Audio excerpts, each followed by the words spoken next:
പ്രിയപ്പെട്ട പ്രേക്ഷകരെ, ഇന്നലെ നമ്മൾ കണ്ട ഏറ്റവും വലിയ ദുരന്ത വാർത്തകളിലൊന്ന് അത് വിതുരയിൽ നിന്നായിരുന്നു. കോൺഗ്രസ്സുകാർ ഒരു മനുഷ്യന്റെ ജീവനെടുത്ത വാർത്ത. അവരുടെ സമരത്തിൽ ആംബുലൻസ് തടയുന്നു. അതിനെ തുടർന്ന് ആദിവാസി യുവാവ് ചികിത്സ കിട്ടാതെ മരിക്കുകയായിരുന്നു. എന്തൊക്കെ ന്യായീകരണങ്ങളായിരുന്നു കോൺഗ്രസിന്റെ ഭാഗത്ത് നിന്ന് കണ്ടത്? ആദ്യം അവർ പറഞ്ഞു ഞങ്ങൾ തടഞ്ഞില്ല എന്ന്. പിന്നീട് ദൃശ്യങ്ങളടക്കം പുറത്തു വന്നപ്പോൾ അവർക്ക് മനസ്സിലായി കുടുങ്ങിയെന്ന്.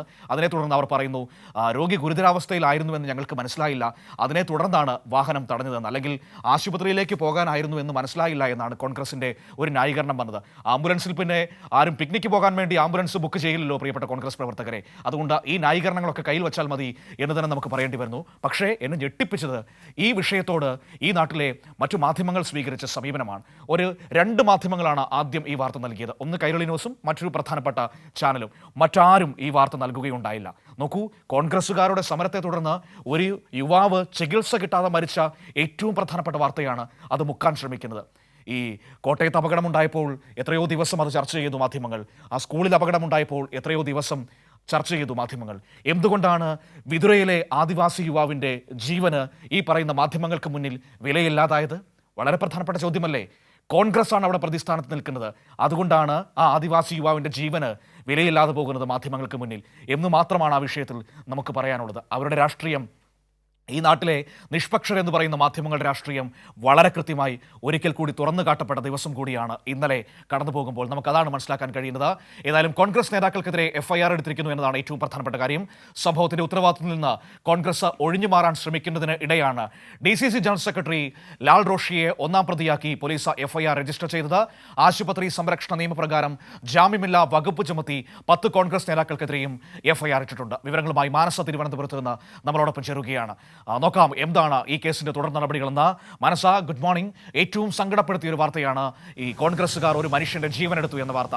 ആ വാർത്ത സങ്കടപ്പെടുത്തുന്നതിനോട് ഒപ്പം തന്നെയായിരുന്നു മാധ്യമങ്ങൾ ആ വാർത്തയോട് സ്വീകരിച്ച സമീപനം. അവരുടെ രാഷ്ട്രീയം എന്താണ്, എന്ത് നിഷ്പക്ഷതയാണ് അവർക്കുള്ളത് എന്ന് പൊതുസമൂഹത്തോട് കൃത്യമായി വിളിച്ചു പറഞ്ഞു ഇന്നലത്തെ വാർത്താ ദിവസം. ആ വാർത്ത മൂടിവെക്കാൻ എല്ലാവരും വല്ലാതെ കഷ്ടപ്പെടുന്നത് കണ്ടു. ഒരു കാര്യം കൂടിയുണ്ട്, കോൺഗ്രസ്സുകാർ ഇവിടെ പറയുന്നത് ഫിറ്റ്നസ് ഇല്ലാത്തത് കൊണ്ടാണ് ആ വാഹനം ഞങ്ങൾ തടഞ്ഞതെന്നാണ്. അതും കള്ളമാണെന്ന് നമ്മുടെ മുന്നിലുള്ള രേഖകൾ തെളിയിക്കുകയാണ്. നമ്മളാണ് ആ രേഖകൾ പുറത്തുവിട്ടത്. ആംബുലൻസിന് ഫിറ്റ്നസ് സർട്ടിഫിക്കറ്റ് ഉണ്ടായിരുന്നു, ഒപ്പം തന്നെ ഇൻഷുറൻസും ഉണ്ടായിരുന്നു. പിന്നെയും കോൺഗ്രസ്സുകാർ എന്തിനാണ് ആ വാഹനം തടഞ്ഞത്, ഒരു മനുഷ്യന്റെ ജീവനെടുത്തത്? നിയമ നടപടികൾ എങ്ങനെയാണ് മുന്നോട്ട് പോകുന്നത്?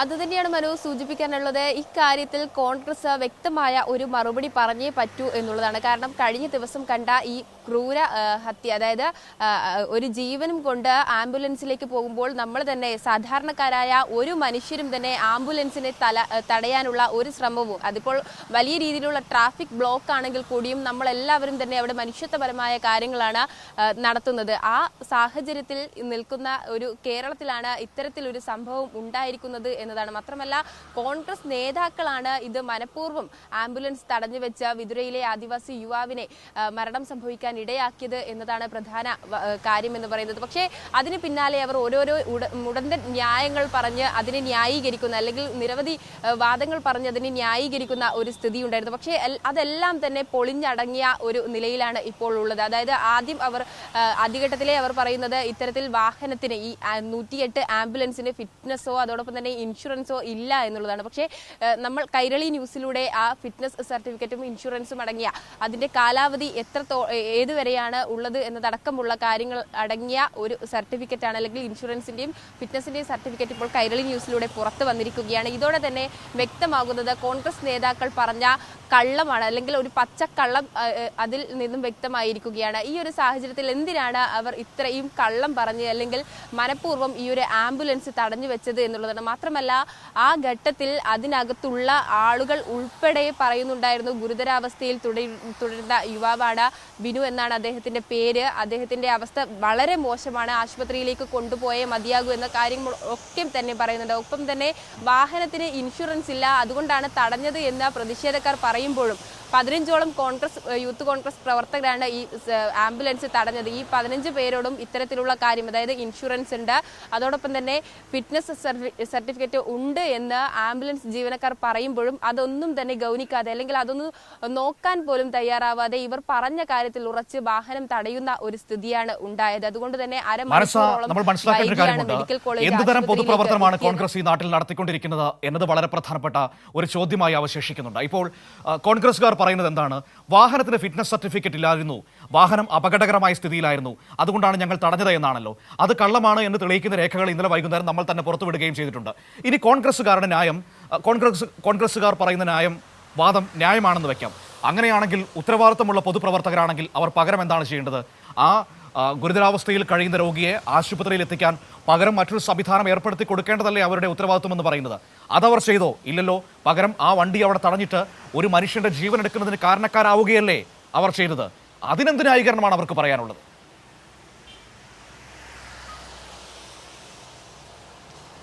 അതുതന്നെയാണ് മനു, ഇത്തരത്തിൽ ഒരു പൊതുപ്രവർത്തകരുടെ ഭാഗത്ത് നിന്ന് ഒരു ജീവൻ ഇല്ലാതാക്കുന്ന ഒരു പ്രവണതയാണ് ഉണ്ടാകുന്നതെങ്കിൽ എങ്ങനെയാണ് ഈ പാർട്ടി മുന്നോട്ട് പോവുക എന്നുള്ളതുണ്ട്. അതോടൊപ്പം തന്നെ ഇത്തരത്തിൽ ഒരു സംഭവം ഉണ്ടാകുകയാണെങ്കിൽ ഒരുപക്ഷെ ആ വാഹനത്തിന് അത്തരത്തിൽ രീതിയിലുള്ള പ്രശ്നങ്ങളുണ്ടെങ്കിൽ മനു സൂചിപ്പിച്ചതുപോലെ തന്നെ മറ്റൊരു വാഹനത്തെ അവിടെ അറേഞ്ച് ചെയ്യാം, അല്ലെങ്കിൽ ആ ഒരു ഘട്ടത്തിൽ സമരം രൂക്ഷമാകാതെ അല്ലെങ്കിൽ സമരം കടുപ്പിക്കാതെ അവരെ പറഞ്ഞു വിടാമായിരുന്നു. പക്ഷേ ഇതൊന്നും തന്നെ കോൺഗ്രസിന്റെ ഭാഗത്ത് നിന്ന്, അല്ലെങ്കിൽ ആ നേതാക്കളുടെ 15 പ്രവർത്തകരാണ്, യൂത്ത് കോൺഗ്രസ് പ്രവർത്തകരാണ്, ആ 15 പേരുടെയും ഭാഗത്ത് നിന്ന് ഉണ്ടായില്ല എന്നുള്ളതാണ്. പക്ഷേ അവിടെ അത്തരത്തിൽ ഒരു സാഹചര്യം, അതായത് വിടാനുണ്ടായ സാഹചര്യം എന്ന് പറയുന്നത്, അതിൽ ഈ ബിനുവിന്റെ മരണത്തിന് ഉത്തരവാദികൾ നിങ്ങളായിരിക്കുമെന്ന് ആംബുലൻസിലുള്ള ആളുകൾ പറയുമ്പോഴാണ് അവരവിടെ നിന്ന് 20 മിനിറ്റോളം പിടിച്ചു വെച്ച ആ വാഹനം പുറത്ത് പോകാൻ അനുവദിച്ചത് എന്നുള്ളതാണ്. അതോടുകൂടി ആണ് മെഡിക്കൽ കോളേജ് ആശുപത്രിയിലേക്ക് ബിനുവിനെ കൊണ്ട് കുടുംബവും അതോടൊപ്പം തന്നെ ആംബുലൻസും എത്തിയത്. പക്ഷേ ആശുപത്രി അധികൃതർ അറിയിക്കുന്നത് കുറച്ചുകൂടെ നേരത്തെ വന്നിരുന്നുവെങ്കിൽ ഒരുപക്ഷെ ഈ ജീവൻ രക്ഷിക്കാമായിരുന്നു എന്നുള്ളതാണ്. ഈ ജീവന് എന്ത് ന്യായീകരണമാണ് ഈ കോൺഗ്രസ് പ്രവർത്തകർ നൽകുക എന്നതാണ്. ഇത്തരത്തിൽ ഫിറ്റ്നസ് ഇൻഷുറൻസ് സർട്ടിഫിക്കറ്റ് ഇല്ല എന്നവർ പറഞ്ഞു, പക്ഷെ ആ വാദം പൊളിഞ്ഞു. അതോടൊപ്പം തന്നെ ഈ സംഭവത്തിൽ പോലീസ് കേസ് എടുത്തിട്ടുണ്ട്. കണ്ടാൽ അറിയാവുന്ന 10 പേർക്കെതിരെ ആണ് കേസ് എടുത്തിരിക്കുന്നത്. അതിൽ DCC ജനറൽ സെക്രട്ടറിയുമുണ്ട്. ഈ ഒരു ഘട്ടത്തിൽ കോൺഗ്രസ് എന്ത് ന്യായീകരണമാണ് ഈ ജീവന്, അല്ലെങ്കിൽ എന്താണ് ഈ ജീവന് കാരണം, ജീവൻ നഷ്ടപ്പെടുത്തതിന്റെ പ്രധാന കാരണം എന്ന് പറയുക എന്നുള്ളതും കൂടി നമുക്ക് മുന്നിൽ ഉണ്ട്.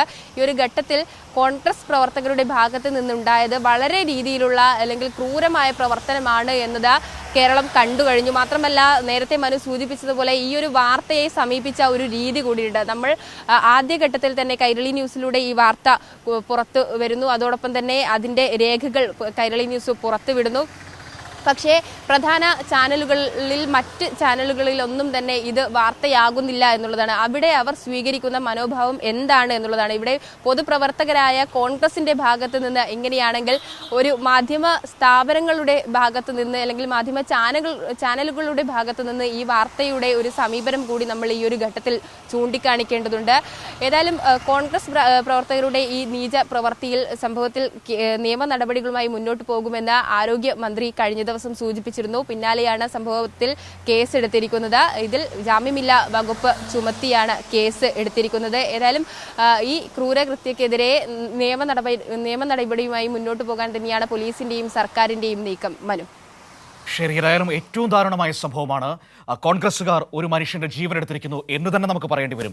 കൊലപാതകമാണ് അവിടെ നടന്നത്. കാരണം നമുക്കറിയാം, ഒരു ഗുരുതരാവസ്ഥയിലുള്ള രോഗിയെ സംബന്ധിച്ച് ഏറ്റവും വേഗത്തിൽ ആശുപത്രിയിൽ എത്തിക്കുക, സൗകര്യങ്ങളുള്ള ആശുപത്രിയിൽ എത്തിക്കുക എന്നതാണ് ഏറ്റവും പ്രധാനപ്പെട്ട കാര്യം. ചികിത്സാ ടീമുകളിൽ അല്ലെങ്കിൽ മെഡിക്കൽ ഫീൽഡിൽ അതിന് ഗോൾഡൻ അവേഴ്സ് എന്നാണ് ആദ്യ മണിക്കൂറുകളെക്കുറിച്ച് പറയുക.